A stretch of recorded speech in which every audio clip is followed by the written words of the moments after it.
Hello guys, my name is Tumikladi and welcome. I wanted to show you something specific that I bumped into while I was developing license handy tips, right? Because it's a big problem, right? And so I'm continuing to build this website and I'm gonna build the app, I have the database. So I came across this when I was showing you the database side because I have about 4 parts. It's a mini series where I showed you how to start with a database, right? Then there's something I picked up that I was excited to show you. It was a problem because of different regions, right? So let me quickly show you something. This is my portal for Microsoft Cloud, right? Microsoft Azure. It's in America. This web application is running on a web server. It's a physical server in America. This is my website, my web application. It's running on a web server in South Africa. But there was a time where I shipped this to go to America, and I did that, and everything was working perfect. Everything was splendid until I saw a massive bug. All right, then let's talk about the bug. Let me use example of tags. Let me get rid of this and let me create a new tag, right? These are my actual tags. In fact, these are not. I was playing with this. I need to get rid of them. Okay, so please allow me to quickly finish this. Okay, so what do you see? Tags in a database. This is data coming from database. Remember, please go and watch it. All my videos from YouTube for you to understand what I'm talking about. Let's talk about database. Data access layer. We spoke about this folder called tables, tips. Let's go to this class called tags. This is what makes up a table in a database. It's linked to application DB context. This is the guy that says you got to become a database, and these will be the tables. One of them will be tags, right? These guys are the properties, but in a database table they're called columns. Tag ID, tag name, when the tag was created, and the topic in which it belongs to. So this is one-to-many relationship using foreign key. I'm saying these tags, these tags, they belong to this topic, meaning that one topic here can have one or many tags. So this one-to-many relationship. Cool. Then I have this one called created on. Let me show you example with a couple of properties, what the problem at hand was. So let's say required, and then there's a property called of type boolean. Let's say is a tag visible, right? Let me create another one, and then I'm gonna say of type integer. Let's say count. We are counting number of tags. In the constructor, we make it easy to say this will be the default, right? Let's just say it's gonna be true by default, right? And the count, let's just say we're gonna start with the value of 5. I'm just making an example. Then one of the things that I did previously before I bumped into a real problem was create on. So normally you would say create on datetime.now. All this is perfect. All this was working perfect until I bump into a problem. So let me remove this.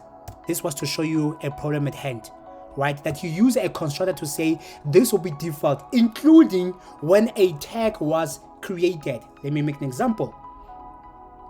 Let's just say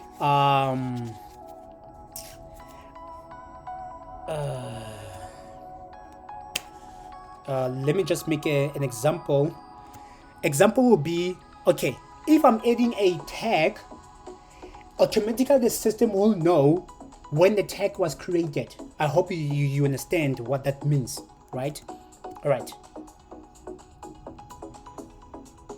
Okay, so normally I did this previously and it became a problematic. So I removed this guy because every time the tag was added, everything that happened on Microsoft web servers.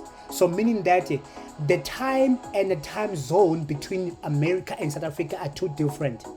meaning that the customers were creating accounts on my platform. That was okay, but the time in which they create an account didn't make sense, right?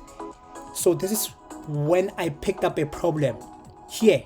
When a user, any kind of a user create an account, we need to know when did that happen. So when I looked at my portal, I was like, okay, the problem was, no, it's because my web application was running on American web servers, of which the time is different than South African time. The time zone is different, right? That was a problem at hand. Then I was like, you know what? It's not gonna work. Let me for now move them back to South Africa from America, because I had to remove this line. This was it, to say default this, and it should be like this, but it was a problematic. So let's quickly go to, let's quickly add, let's say goals, or let me just say parties are the reason why accidents are happening. So you see, I'm adding the name of the tag, which is parties, to a topic that belongs to tags, to a topic that belongs to car accidents, you see. But then again, my current date time is 5 September 1547, of which this is correct. This is correct. But if this web application was running in American servers, this would have been different, and that would have been a problem. That's what I'm trying to say to you. I know I talk fast, I have to, because my time is limited, right? So let's go to web application. Where we are making use of the tags is here, tags controller. Let's close this. Let's close this. Close this guy, close this guy, and we're going to focus on the post version of adding a tag. It makes use of the text view model. Let's navigate to it. So these are similar properties, the ones that are the same as the database properties, right? Including create all. So why is it here? Don't worry. This is a view model. I can do all crazy stuff, including stuff like this, right? It's fine. So what's important, let's go back. Let's say, like I did add a tag. So when you add a tag like I just did, you have to go through a number of, checks. The first one passed, the second one passed, the third one checks if did we select the topic in which it's going to belong to, because if we try to hit save, it's going to return an error. So these are the checks, right? Then if everything went well, we're going to go to add async of the service. So this is the problem at hand. All right, so let's quickly go there. Now in here, I'm building the tags to say, listen, you're gonna get the name from the text view model. That's the only thing I'm getting, right? And then this guy, whatever name, it's gonna be here. The topic is gonna be based on whatever I selected, right? Okay, but where does it get the date time? I'm glad you asked that. So I'm gonna say tag.createOn. Then I created a class called helpers. So this one, it's a helper class because it does a lot of crazy stuff. It helps me a lot, like it helps me a lot. So I had to create a centralized class called helpers. So this is what I used. This is a helper class. This says get date time ZA, meaning that get date time but in South African time zone.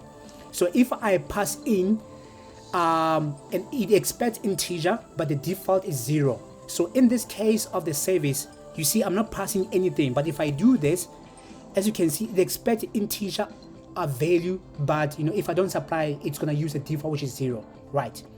So in there, I'm gonna say var datetime, it's what I return, and there's a default value, datetime.min value, right? Then I'm gonna say datetime UTC. I'm gonna do what? Get datetime UTC. So this one gets a datetime object that is set to the current date and time on this computer, expressed as the coordinated universal time. That's what I'm saying when I say web server, right? Then I'm saying, okay, the value is 0, so it's gonna skip that, skip that, skip that. Then it's gonna come here. This is the guy that helped me. Time zone info. Find system time zone by ID. I just had to say South Africa standard time, and then it was able to resolve. Even if right now the user is going to be in America, Europe, it doesn't matter. It's going to take the time on that computer. If it's 2 a.m., it's fine. It's going to have to convert that into South African standard time, and that will be the time that person create an account. Does that make sense? That was a problem at hand. I can teach you all this for 25 rand. right? Because eventually I'm gonna return that after that being converted from UTC to the normal data.